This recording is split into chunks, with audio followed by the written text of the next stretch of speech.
రాత్రి మీరు పడుకునే ముందు మీ మొబైల్ ఫోన్ ను పక్కనే పెట్టి పడుకుంటున్నారా? It's very dangerous. మీరు పడుకునే ముందు భార్య ఎలాంటిదో తెలుసుకోవాలంటే దరిద్ర స్థితిలో ఉన్నప్పుడు ఎలా ఉందో గమనించమన్నారు. ఐశ్వర్యం కోనసీమ గోదావరి వచ్చేస్తుందండి.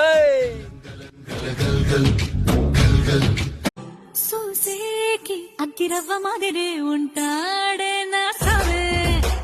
దేవుడా అమ్మాయి అంటే ఇలా కూడా ఉంటుందా, ఎక్కడ మచ్చు కూడా